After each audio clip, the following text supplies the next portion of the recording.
अस्सलाम वालेकुम, कैसे हैं आप सभी लोग। आई होप कि आप सभी बिल्कुल ठीक होंगे। अल्लाह का शुक्र है मैं भी बिल्कुल खैरियत से हूँ। तो बस अब रमज़ान आने ही वाले हैं और मैंने भी छोटी छोटी सी तैयारियां स्टार्ट कर दी हैं, जिससे कि आगे के जो दिन हैं वो हमारे लिए बहुत आराम के रहें और हमें ज़्यादा से ज़्यादा टाइम मिल सके और हम एक अच्छी तरह से सारी चीज़ों को मैनेज कर सकें। तो बहुत छोटे छोटे से स्टेप्स लीजिए, बहुत छोटी छोटी चीज़ों से शुरुआत करिए। अभी मैं बहुत ज़्यादा रेसिपीज तो शेयर नहीं कर रही हूँ, मेक एंड फ्रीज वाली, जिसे हम बनाकर फ्रीज कर लें और रमज़ान में निकालें। लेकिन अभी मैं जो आपके साथ शेयर कर रही हूँ वो कुछ शुरुआत है कि किस तरह से हमें शुरुआत करनी है, क्योंकि अभी रमज़ान में टाइम है। तो देखिए, इस तरह से अपने किचन को अरेंज करिए, जो आपका सामान है जो आप हर वक्त यूज करते हैं वो बहुत हैंडी रहे। तो उसी के मद्देनजर मैंने ये ऑर्डर करा था मसाला बॉक्स। तो ये बहुत अच्छा है। देखिए, इतनी सी जगह में मेरे सारे मसाले आ गए हैं। अफ्तार के टाइम क्या होता है, जब हम अफ्तारी बनाते हैं तो सबसे ज्यादा जो हमें हड़बड़ होती है वो मसालों को निकालने में होती है। तो यहाँ मैं और भी मसाले फिल कर दूंगी और इस तरह से इन पे मैंने लेबल लगा लिया है। तो बहुत अच्छी तरह से कम जगह में सारे मसाले आ गए हैं और सारे मसाले नजर भी आएंगे। तो ये मुझे बहुत अच्छी चीज लगी, जो मुझे लगा था कि मैं आपके साथ शेयर करूं। और दूसरा ये कि जब हम अफ्तार बनाते हैं तो कुछ बर्तन ऐसे होते हैं जो फ्रीक्वेंटली इस्तेमाल होते हैं, कुछ लिड वाले इस तरह से जो बॉक्स के जार होते हैं वो बहुत ज्यादा इस्तेमाल होते हैं। तो उन सबको मैं एक जगह ही निकाल के अरेंज कर लूंगी। ये लिड वाले जो कंटेनर का सेट होता है ये आप जरूर ले लीजिए, इस तरह से 2-3 जितने भी हैं। तो इसमें क्या होता है, हम बनाते जाते हैं, फ्रीज करते जाते हैं और हम कुछ प्रिपरेशन दिन में कर लेते हैं या जो लेफ्ट ओवर होता है उनको निकाल लेते हैं। तो ये सब ना एक जगह निकाल लीजिए। ऐसा होता है, मेरे घर में तो ऐसा था कि ये जो शोकेस है बर्तनों का वो अलग है, तो मैंने इन सबको एक जगह किचन की ही ड्रॉर में इन सबको सेट कर लिया है, जो बर्तन अफ्तार प्रिपरेशन में या अफ्तार में जो ज्यादा यूज होते हैं। तो अफ्तार के टाइम हमारे पास वक्त कम होता है, तो एक जगह रहेंगे तो हमारा वक्त भी बचेगा। मेरे पास ये ऑलिव की शीशी खाली हो गई, तो मैंने इसको भी अभी क्लीन कर लिया है। मैं इसको स्टरलाइज करके रख दूंगी ड्राई करके, और इसमें मैं सौंठ बनाकर रख दूंगी। अभी मैंने सौंठ तो नहीं बनाई है क्योंकि अभी टाइम है, लेकिन मैं कुछ प्रिपरेशन कर रही हूँ जो मुझे करनी है। तो उसके लिए मैंने इस तरह के जो जार होते हैं ना, जो कांच के जार होते हैं, वो फूड के लिहाज से, फूड स्टोरेज के लिहाज से बहुत ठीक रहते हैं। तो मैं इसमें इमली और गुड़ की सौंठ बनाकर स्टोर कर लूंगी, जो कि मुझे आगे काम आएगी। उसकी रेसिपी भी इंशाल्लाह मैं शेयर करूंगी। तो अच्छा, अगर आपको मेरे टिप्स, ये छोटे छोटे टिप्स अगर पसंद आते हैं तो इनको आप लाइक दीजिएगा इस वीडियो को, और चैनल को सब्सक्राइब करिएगा। बहुत हेल्पफुल इस पर वीडियोस लेकर आने वाली हूँ रमजान के हवाले से। अभी मैं आपके साथ बेसन की फुल्की की रेसिपी शेयर कर रही हूँ। तो बेसन की फुल्कियां अगर हमारे पास बनी रखी होती हैं तो हम इसे कुछ भी बना सकते हैं। दही फुल्की भी बना सकते हैं, इसे पापड़ी चाट भी बना सकते हैं, छोला डालकर भी चाट बना सकते हैं। तो हम कई चीजें बना सकते हैं। तो आप इन फुल्कियों को बनाइए और ठंडा करके इनको फ्रीज कर लीजिए। तो यहाँ पे मैंने बेसन लिया है जिसको मैंने छान लिया था, उसमें मैंने नमक डाल दिया है और बेकिंग सोडा डाल दिया है, और इसको पानी डालकर हमने अच्छी तरह से फेंट लिया है। अब मस्टर्ड ऑयल को गर्म करा है। तेल को पहले हम अच्छा गर्म कर लेंगे, फिर थोड़ा ठंडा करेंगे। बहुत तेज तेल में हमें कोई भी चीज फ्राई नहीं करनी चाहिए। और छोटे छोटे साइज की हम इसमें पकौड़ियां बना लेंगे और इसको अच्छा गोल्डन कलर आने तक फ्राई करेंगे, और फिर इसको हम तेल से अलग कर लेंगे। और इसके बेसन का जो बैटर होता है, इसको हम जितना फेंटेंगे ना उतनी सॉफ्ट और जालीदार ये पकौड़ियां बनकर तैयार होंगी। देखिए, मैंने यहाँ पर ये पकौड़ियां खोलकर भी दिखाई हैं, बहुत अच्छी इसमें जाली बनी है। तो इनको अच्छा क्रिस्पी होने तक हम फ्राई करेंगे और इनको ठंडा करेंगे। तो जितना भी है मेरे पास बेसन का बैटर था, मैंने सबकी पकौड़ियां फ्राई कर ली हैं, उन्हें अच्छी तरह से ठंडा कर लिया है। जब वो ठंडा हो गया है तब हमने इन्हें जिप लॉक बैग में डाल दिया है और इसकी हम एयर को बिल्कुल निकाल देंगे। अब ये हमारी बनकर तैयार है। हम इसको स्टोर कर सकते हैं 1 महीने के लिए, बिल्कुल भी खराब नहीं होंगे। और जब भी आप इसको यूज करेंगी, बस इसको गर्म पानी में डालना है 15 मिनट के लिए। अब नेक्स्ट टिप मैं आपको यहाँ पे ये शेयर करना चाहूंगी, ये कहना चाहूंगी कि अपने घर को रमजानों में ज्यादा से ज्यादा खुशबूदार रखिए। मुझे बहुत पसंद है रमजान के महीने में खास तौर पे घर में जगह जगह नई नई लाइटिंग्स लगाना, जगह जगह नई नई खुशबू का एहतमाम करना मुझे बहुत अच्छा लगता है। मुझे बचपन से ये चीज बहुत अच्छी लगती थी। जब मैं काम भी नहीं किया करती थी किसी भी तरह का, तो बस मेरा ये काम होता था कि मैं घर के कोने कोने में खुशबुएं लगाया करती थी। तो वो मुझे आज भी अच्छा लगता है। तो यहाँ पे मेरे बेटे जानामाज में बखूर लगा रहे हैं। तो हर घर के हर कोने में रखेंगे, लेकिन खास तौर पर जानमाज में भी बखूर लगा रहे हैं, जिससे कि नमाज पढ़ते टाइम बहुत अच्छा सा लगता है। तो आप भी इस चीज को एक बार जरूर ट्राई करिएगा, देखिएगा बहुत खुशी मिलती है। तो देखिए अभी रोजे शुरू होने में तकरीबन 1 महीना है हमारे पास, और अब यहाँ पर धूप भी बहुत अच्छी निकल आई है। तो ये टाइम ऐसा है कि हम कुछ इस तरह की तैयारियां कर सकते हैं, जैसे कि चिप्स बनाना, पापड़ बनाना, कचरी बनाना। तो आप साबूदाने की, सूजी की, मैदे की, तरह तरह की आप चिप्स बना सकती हैं, पापड़ बना सकती हैं, कचरी बना सकती हैं। तो मैं भी थोड़ी थोड़ी सी क्वांटिटी में बनाऊंगी, क्योंकि मुझे ये सब बनाना बहुत अच्छा लगता है। इनके साथ मेरे बचपन की यादें जुड़ी हुई हैं, क्योंकि हमारे यहाँ पर मेरी अम्मी ये सारी चीजें बहुत बनाया करती थी। और आज का तो ये है जमाना कि घर में ज्यादातर मार्केट से ही चीजें आ जाती हैं, सारी चीजें रेडीमेड आ जाती हैं, लेकिन मुझे अच्छा लगता है, थोड़ा बहुत मैं बनाती रहती हूँ। तो ये चीजें भी मैदे की, सूजी के और आलू की सारी चीजें मैं बनाकर जरूर इंशाल्लाह स्टोर करूंगी। अगर पॉसिबल हुआ तो वीडियो भी शूट करूंगी। तो यहाँ मैं फिलहाल आपके साथ आलू के चिप्स की रेसिपी शेयर कर रही हूँ। तो आलूओं को छीलकर बारीक बारीक स्लाइस में कट कर लिया है, स्लाइसर से कट कर लें, और इसको बहुत अच्छी तरह से धो लिया है 4 से 5 बार पानी में। इनका मतलब स्टार्च निकल जाना चाहिए। अगर स्टार्च रहेगा तो चिप्स की जो शक्ल होती है वो ड्राई होने के बाद बहुत खराब हो जाती है। अब इसको हम उबाल लेंगे। तो पानी में हमने थोड़ी सी नमक डाली है और थोड़ी सी डाली है फिटकिरी, और इसको बस इतना ही हमें बॉईल करना है कि थोड़े आलू सॉफ्ट हो जाएं, लेकिन बिल्कुल मैश ना हो, इनका शेप खराब ना हो, इस तरह से भुरता ना बने। बस थोड़ा सा ये जैसे ही सॉफ्टनेस आएगी फौरन गैस की फ्लेम को बंद करेंगे, और बहुत तेजी के साथ इसको हम पानी से अलग करेंगे, क्योंकि पानी का टेम्परेचर बहुत ज्यादा है और ये आलू बहुत बारीक हैं तो बहुत जल्दी सॉफ्ट हो जाएंगे। तो इसलिए बहुत तेजी से इन्हें पानी से अलग कर लेंगे, और इनको जल्दी जल्दी हम गरम ही किसी कपड़े पर अच्छी तरह से फैला देंगे दूर दूर, और बहुत तेज धूप में इसको पूरे दिन की धूप लगाएंगे, ये बिल्कुल ड्राई हो जाएंगे। अगर बिल्कुल ड्राई नहीं होते हैं आपको 1 दिन की धूप में, तो आप इसको दूसरे दिन भी धूप दिखा सकती हैं। वैसे 1 दिन की धूप में बहुत अच्छे से ड्राई हो जाते हैं। अगर आपके घर धूप नहीं आती तो इसको फैन में भी रख दीजिए। ये देखिए 1 दिन की धूप के सूखे हुए हैं चिप्स ये, और बिल्कुल बनकर तैयार है। और इसको आप डीप फ्राई करके इसको फ्राई कर लीजिए। और आपको इसके ऊपर कौन सा मसाला पसंद है, काली मिर्च नमक पसंद है, या लाल मिर्च नमक पसंद है, या चाट मसाला पसंद है? हो सके तो मुझे कमेंट में बताइएगा।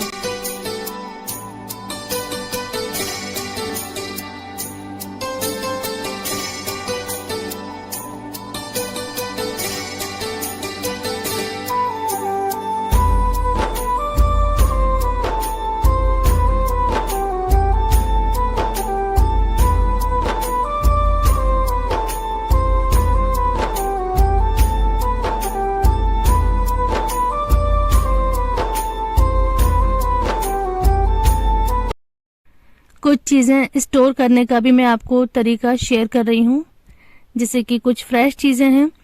तो इनको स्टोर करने से क्या है कि अभी आप इसको स्टोर कर लें, फिर हमें रमजान की जो प्रिपरेशन करनी है, जो हमें फूड आइटम्स बना के स्टोर करना है, तो उसमें ये सारी चीजें काम आएंगी। तो ये मैं बता रही हूँ कि हरा धनिया किस तरह से स्टोर करती हूँ। इस तरह से हरा धनिया अगर आप रखेंगी तो 1 महीने तक ये बिल्कुल भी खराब नहीं होगा। हम हरा धनिया को धोकर बिल्कुल अच्छी तरह से ड्राई कर लेंगे, उसमें बिल्कुल भी मॉइस्चर नहीं रहना चाहिए। फिर इसको हम किसी भी अच्छे साफ सुथरे, या तो किचन टॉवल में या फिर किचन नैपकिन में उसको रैप करके इस तरह से जिपलॉक बैग में रख दें, या किसी पॉली बैग में रख दें जिसमें कि बिल्कुल भी एयर क्रॉस ना हो। तो इस तरह से हरा धनिया खराब नहीं होता। पापा यहाँ पर मटर छील रहे हैं हमारे। तो घर के बड़े वाकई में नेमत होते हैं, इस तरह के कामों में कितनी हेल्प कर देते हैं। तो ये बस मटर का सीजन जाने वाला है, तो मेरे पापा हमेशा से मटर को छील लेते हैं। उनको भी अच्छा लगता है, क्योंकि कहते हैं कि मेरा भाई टाइम पास हो जाता है, मैं बैठे बैठे क्या करूं। तो यहाँ धूप में बैठे हुए हैं और मटर छील रहे हैं।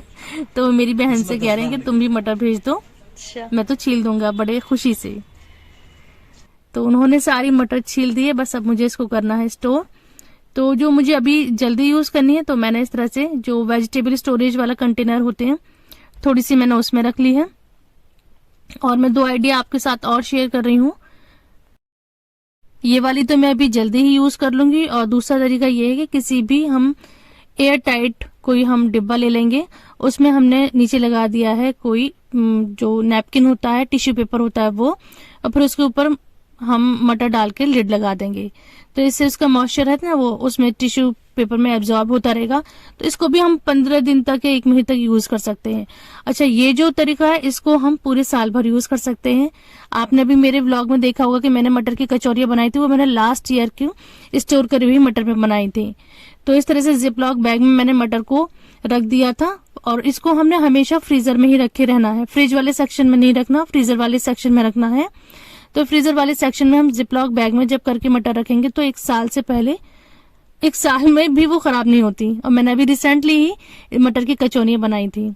अच्छा, थोड़ी सी ये टिप्स दूंगी कि जो हमें छोटी छोटी सी तैयारियां करनी होती हैं, जैसे कि दस्तरखान बनाने होते हैं या ट्रे पर ढकने के कवर बनाने होते हैं, ये सब अभी बना लें। और अगर आप अपने कुरान पर कवर लगाती हैं जिसे जुजदान कहते हैं, तो वो आप सिलवा लीजिए, सिल लीजिए, जैसा भी आपको करना है। तो ये इस तरह की तैयारियां भी अपने माइंड में लेकर चलिए।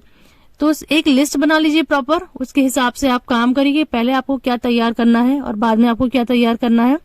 कुकिंग तो आगे होती रहेगी, लेकिन उससे पहले की जो तैयारियां हैं वो सब मैं आज आपके साथ शेयर कर रही हूँ। तो मैंने कुछ कपड़े बनाए हैं जिससे मैं जो हमारे अड़ोस पड़ोस में अफ्तारियां जाती हैं उसको कवर करने के लिए, और फ्रूट्स वगैरह रखे होते हैं, चाट वगैरह रखी होती है, तो उन सबको कवर करने के लिए मैंने यहाँ कुछ कवर तैयार कर लिए हैं।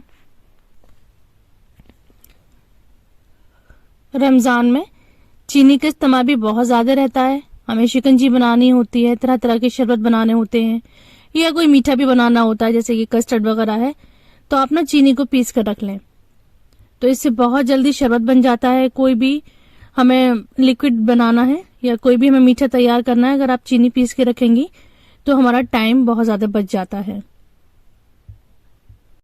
अच्छा, एक वीडियो में मैंने शेयर करा था, शायद किसी को याद हो, कि मैंने बताया था कि जब भी मैं रायता बनाती हूँ तो थोड़ी सी मतलब एक बोल में निकाल के थोड़ी सी पिसी हुई चीनी उसमें डाल देती हूँ। तो अगर आप लोगों ने कभी वो ट्राई नहीं करा है तो एक बार जरूर ट्राई करिएगा कि अपने रायते में या दही फुल्की में थोड़ी सी पिसी हुई चीनी डाल दिएगा, तो देखिएगा उसका टेस्ट कितना जबरदस्त हो जाता है।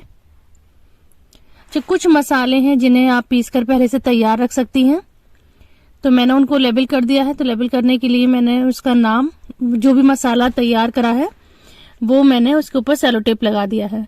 तो इस तरह से जब हम जल्दी जल्दी मसाले उठाते हैं और हमारे हाथ गीले होते हैं तो वो हमारा जो लेबल है वो खराब नहीं होता। तो इस तरह से मैंने सेलो टेप के साथ कुछ लेबलिंग कर ली है। और कुछ गरम मसाले, और जैसे चाट का मसाला होता है, गरम मसाला, और दही बड़े का काला वाला मसाला, ये सब मैंने तैयार कर लिए हैं। तो जो जो आपको लगता है कि आपको ये मसाले बहुत ज्यादा यूज होते हैं रमजान में, तो उनको बनाकर आप स्टोर कर लीजिए।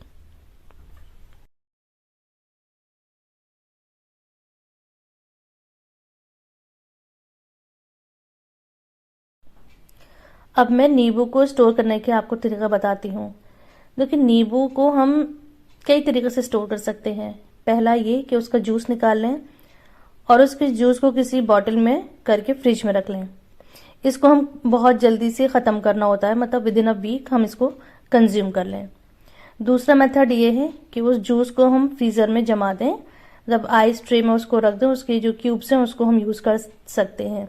और तीसरा ये है कि हम एक एक नींबू को पेपर में जब इस तरह से अच्छी तरह से रैप करके जार में रख दीजिए या जिपलॉक बैग में रख दीजिए, तो इस तरह से खराब नहीं होते। और एक आइडिया मैंने और शेयर करा था नींबू को स्टोर करने का, कि एक कांच की बोतल लीजिए, उसमें पानी डालिए और उसमें पूरा साबुत नींबू डाल दीजिए, तो उस तरह से भी नींबू खराब नहीं होते। अच्छा, मेरे पास यहाँ कुछ सब्जी और कुछ फ्रूट्स हैं, तो मैंने अभी इनको प्रॉपरली तो स्टोर नहीं कराया, लेकिन ये जो स्टोरेज बॉक्स होते हैं वेजिटेबल या फ्रूट्स के, तो ये बहुत सही रहते हैं। आपके पास कोई प्लास्टिक कंटेनर हो जो खाने में आते हैं, आप उसे भी यूज कर सकती हैं, लेकिन इस तरह के अगर आपके पास बैग होंगे तो इसमें ना सब्जियां या फल खराब नहीं होती, क्योंकि उसका जो मॉइस्चर होता है वो नीचे उस ट्रे के नीचे आता रहता है। तो अच्छी चीज है, आप रमजान से पहले इसमें इन्वेस्ट कर सकती हैं। अब एक बहुत ज़रूरी टिप्स है चिकन के हवाले से। चिकन बहुत ज़्यादा यूज़ होता है रमज़ान में, तो मैं बता रही हूँ कि मैं किस तरह से करती हूँ। तो मैंने पूरा होल चिकन मंगवा लिया था, और इसमें से मैं जो बोनलेस पीस है उनको मैं अलग निकाल रही हूँ, और जो विद बोन है उनको अलग कर दूंगी। तो उसको क्लीन करने के लिए मैं पहले इसको पानी में अच्छी तरह से डिप कर देती हूँ। उसमें फिर मैं 1 किलो चिकन में से 3 चम्मच में व्हाइट विनेगर डाल देती हूँ, उसको आधे घंटे के लिए रख देती हूँ। फिर बहुत अच्छी तरह से गोश्त को साफ करके ड्राई करके अब मैं इसको अलग अलग बैग में रख दूंगी। जो बोनलेस है उसको अलग रखूंगी और जो बोन के साथ है उसको मैं अलग रखूंगी। कुछ रेसिपीज ऐसी होती हैं जैसे समोसा है, रोल है, इसमें हमें बोनलेस की जरूरत होती है। कुछ चाइनीज फूड में हमें बोनलेस की जरूरत होती है, तो यहाँ से मैं इजीली निकाल लूंगी और इस पर मैं लिख भी दूंगी। तो इस तरह से मैंने ये सब्जी, गोश्त और कुछ चीजें स्टोर करी हैं, तो सोचा था ये टिप्स आपके साथ शेयर कर दूं रमजान के हवाले से।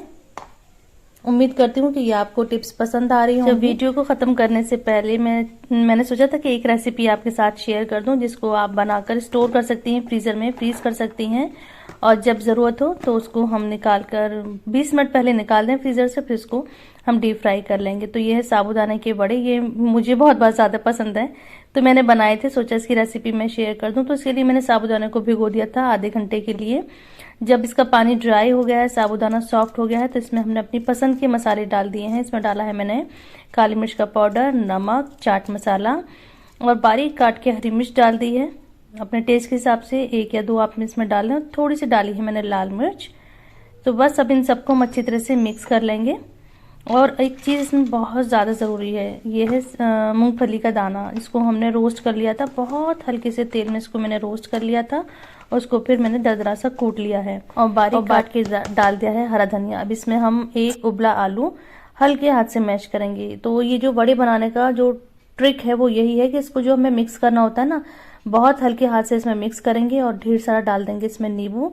फिर ऑयल के हाथ से हम अपने जितना बड़ा हमें साइज पसंद है अपने बड़ों का, उतने बड़े हम बड़े बना लेंगे और इसको हम फ्रीजर में रख देंगे 1 घंटे के लिए। जब 1 घंटे के लिए इनका शेप होल्ड हो जाएगा तब हम इसको फ्रीजर में बॉक्स में करके या किसी बैग में करके स्टोर कर लेंगे। तो इस तरह से बहुत मजेदार ये साबूदाने के बड़े बनकर तैयार होते हैं। मुझे पसंद था तो मैंने सोचा आपके साथ ये रेसिपी शेयर कर दूं। तो इसी तरह के रमजान के हवाले से मैं और बहुत सारी टिप्स आपके साथ शेयर करूंगी। अगर आपको ये वीडियोस, ये टिप्स, ये आइडियाज अच्छे लग रहे हैं तो इस वीडियो को लाइक दीजिए, चैनल को सब्सक्राइब करिए।